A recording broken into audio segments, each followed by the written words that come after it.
Welcome to the cityCURRENT Show, powered by Higginbotham Insurance and Financial Services. This show focuses on sharing good news and powering the good in our community. Now here's your host, cityCURRENT CEO, Jeremy Park.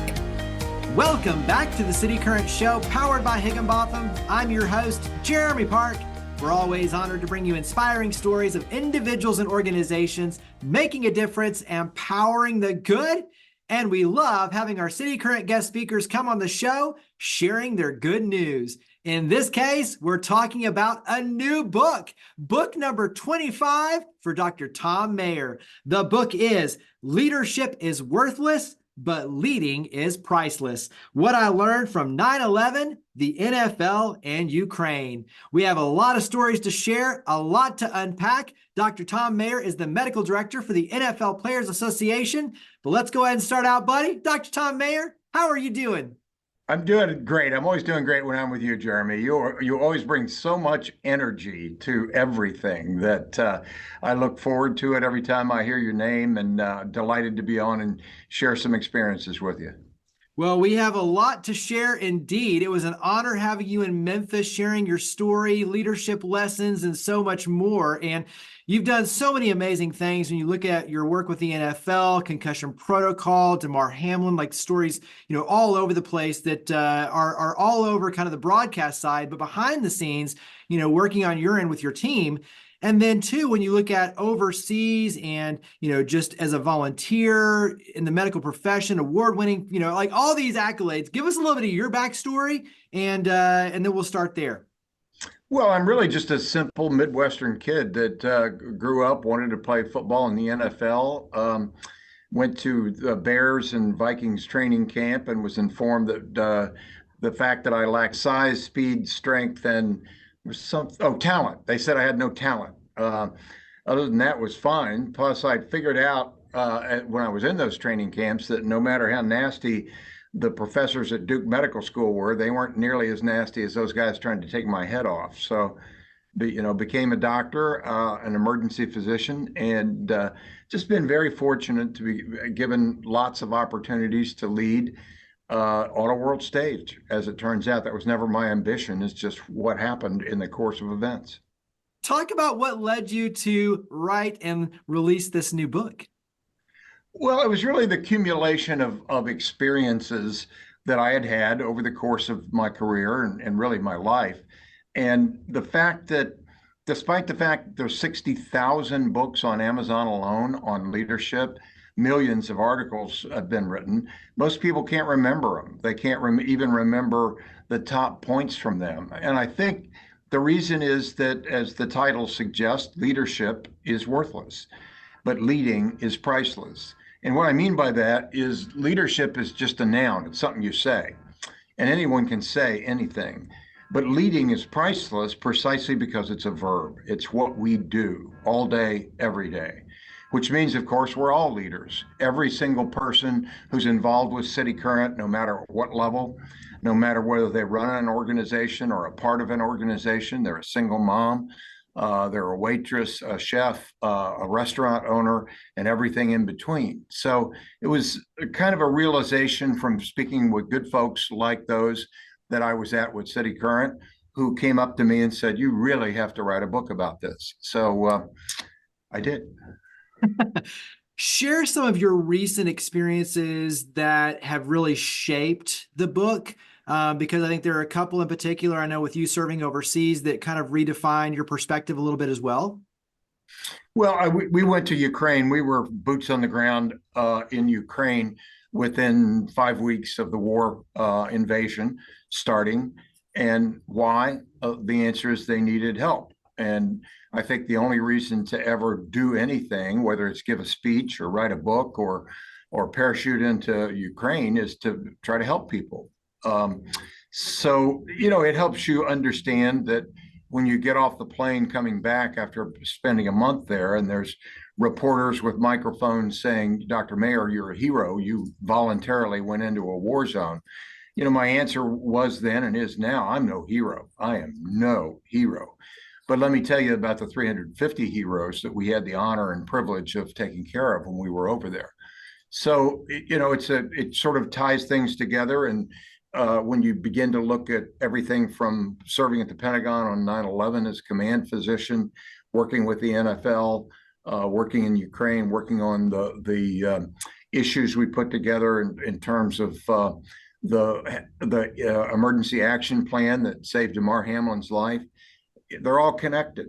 And I think everyone's life is that way. So it's really an attempt to try to pull that all together, whether as a speaker or as an author. Some of these elements you spoke a little bit about at the breakfast, but you dive into them, pretty deeply, obviously, into the book. And one of the buzzwords, obviously, is around innovation, but you tie that to trust. Talk about innovation and trust and how those two go together. Yeah, the innovation, typically people talk about innovation and they say it occurs at the speed of genius, intelligence, creativity. In my experiences, it doesn't happen at the speed of any of those. It happens at the speed of trust. Because if you don't trust each other, you can never fail. People don't feel comfortable failing if they're going to be called back and criticized if that happens. The Irish playwright Samuel Beckett's quite good at this. He said, ever tried, ever failed, no matter, try again, fail better. And so that ability to fail better is strictly occurs at the speed of trust. Usually when the boss says, think outside the box, they don't mean that. What they mean is think inside my box, think the way I think, guess what I'm thinking. And to me, that's just no way to live. When you look at Coach K being one of the supporters of the book, there's a quote in there that he really loves and appreciates: make failure your fuel. Talk about what that means, because it ties into this exact topic that we're talking about. Well, first of all, when Coach wrote that very generous comment, I actually reached out to him and said, are you sure you read the right book? Maybe this was about some other book. But I learned that from a lot of people, but Abby Wambach, the great U.S. women's national team, one of the greatest soccer players in history, gave a speech, commencement speech at Barnard College. And one of her 4 rules was make failure your fuel. Abby and I have shared the dais in a couple of times at different speeches. And I think it's absolutely true. As Mandela said, everything's impossible until someone does it. Resentment is like drinking poison and hoping it'll make your enemy sick. Take the failure and what good came out of it and use that as a fuel to move forward. So, I know Coach coached that way, and from every loss took the ability to reshape that and say, what did we learn about ourselves? What did we learn about how we're going to move forward into the future? So, we talk about a number of different failure muscles that we need to develop and be able to use that to innovate into the future. So I think making failure your fuel is tied strictly into that concept of innovation at the speed of trust. Yeah, absolutely. Tie that into your experience when you look at the NFL. To your point, failure is how you learn.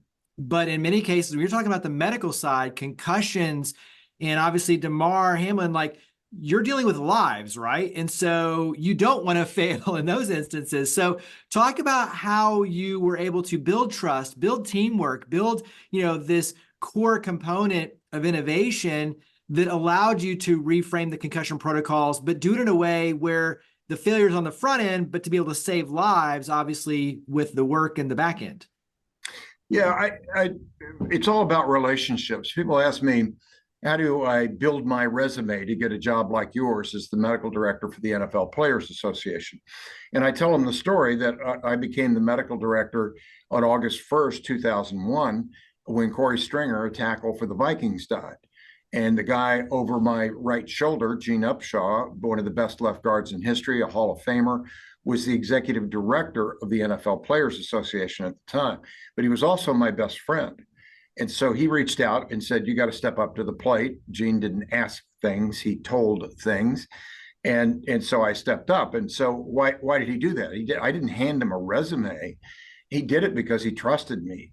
And so what I tell people is don't build resumes, build relationships. And when I first came into the NFL, one of the most important things was to build relationships with my counterpart with the NFL, which at the time was Elliot Pellman, with the team physicians to help them understand.